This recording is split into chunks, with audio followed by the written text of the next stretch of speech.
Hello everyone, मेरा नाम है आकृति एंड आप सभी का स्वागत है मेरी वीडियो में। तो आज की मेरी वीडियो में पहले तो मैं अपनी छोटी सी इंट्रोडक्शन दे दूं कि मैं I am a PhD scholar. मैं पीएचडी कर रही हूँ अंबेडकर यूनिवर्सिटी दिल्ली से। एंड आज की वीडियो में मैं दो चीज़ों पे बात करूंगी। सबसे पहली कि किसी ने कमेंट में मुझसे पूछा था कि वो पीजी के फाइनल सेमेस्टर में, तो बताया आगे क्या करें। And second thing, upcoming UGC net exam की strategy. So I'll be discussing on both these topics. So yeah, let's start.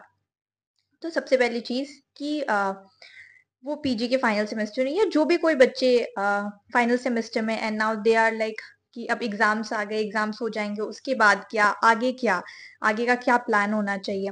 तो आई वुड सजेस्ट कि सबसे पहले तो आप लोग अपना एक प्रॉपर बैठकर एनालिसिस कीजिए, समझिए कि आपको चाहिए क्या।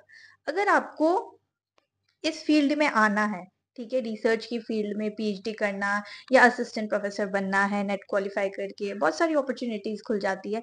अगर आपको इस फील्ड में आना है तो अभी से नेट की प्रिपरेशन में लग जाइए बिना एक भी टाइम वेस्ट किए। क्योंकि क्या होता है ना, अगर आप अभी मान लीजिए फाइनल सेमेस्टर में है जो भी बच्चे, और अभी एग्जाम की वो तैयारी कर रहे हैं, ठीक है, तो वो तैयारी तो कर रहे हैं एग्जाम की, बट उसके साथ अलावा आप क्या कर रहे हैं।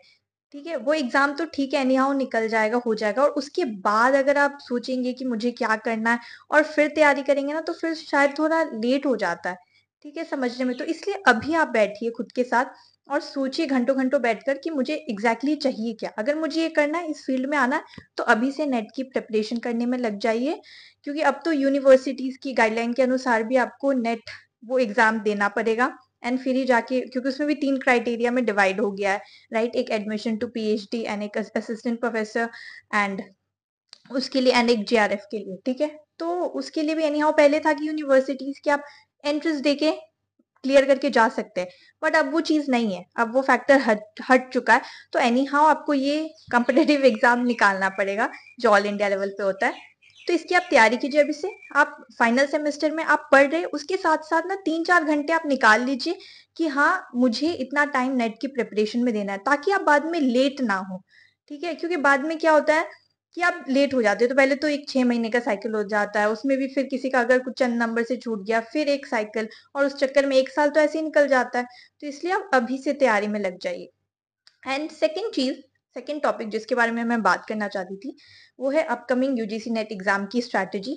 तो इसके बारे में मैं ये बोलना चाहूंगी कि प्लीज, सबसे सबसे इंपॉर्टेंट चीज, प्लीज प्लीज रिविजन कीजिए। पता है क्या होता है ना, हम लोग सबसे ज्यादा रिविजन में ही लैग करते हैं, एंड यही हमारी सबसे बड़ी कमी होती है और गलती होती है। और जो भी लोग जेआरएफ निकाल ले जाते हैं, ये वो इसलिए एक स्टेप आगे होते हैं, क्योंकि वो रिविजन लगातार करते रहते हैं। हम लोग क्या करते हैं ना कि नई चीज पढ़ते जाएंगे और पुरानी चीजों को पीछे छोड़ते जाएंगे।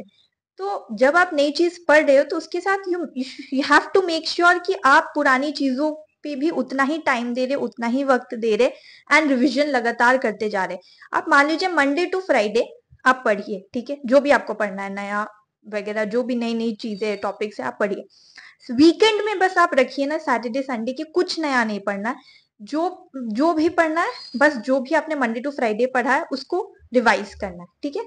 सैटरडे संडे कुछ नया मत पढ़िए, सिर्फ रिवीजन में लगाइए, और मंडे टू फ्राइडे आप पढ़ते जाइए पढ़ते जाइए पढ़ते जाइए। उस बीच आप रिवीजन को मत दीजिए, ठीक है, क्योंकि फिर वो भी बहुत मेसी हो जाता है कि आप साथ में पढ़ रहे फिर रिवाइज भी करें। मंडे टू फ्राइडे आप न्यू न्यू चीज पढ़िए, एंड 2 दिन वीकेंड पे आप सारी चीजों को लेकर बैठिए एंड रिविजन करिए, ठीक है, दैट इज मस्ट। क्योंकि रिविजन के बिना कुछ नहीं होता, और यही लैक कर जाते हैं स्टूडेंट कि पहले अटेम्प्ट में 2-4 नंबर से छूट जाता है।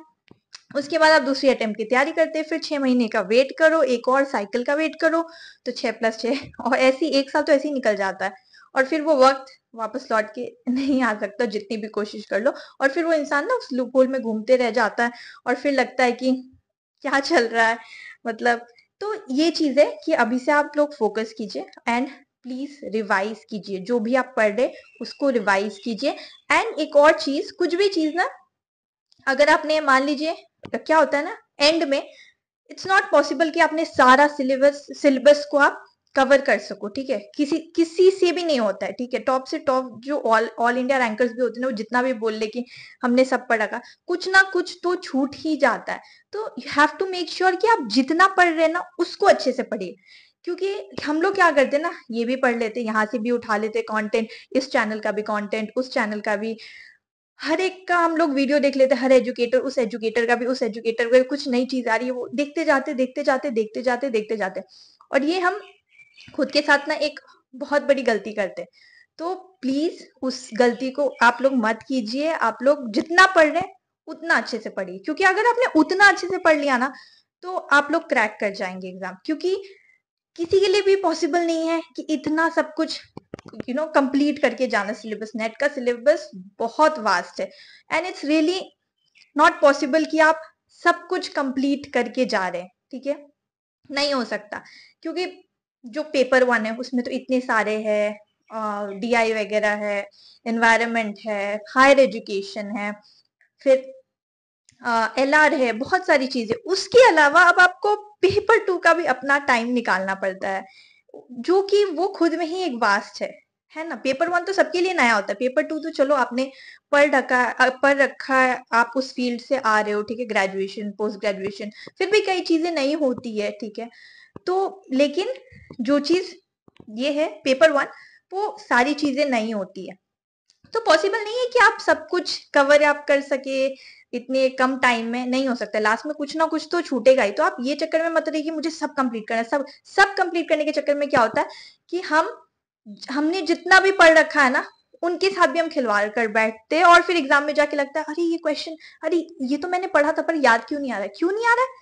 क्योंकि आप लोगों ने रिविजन ढंग से नहीं किया। तो इसलिए जितना पढ़ रहे उसको अच्छे से पढ़िए और रिवाइज करते जाइए। यही कोई भी एग्जाम, कॉम्पिटेटिव एग्जाम को क्रैक करने का मूल मंत्र है, तरीका है रिविजन।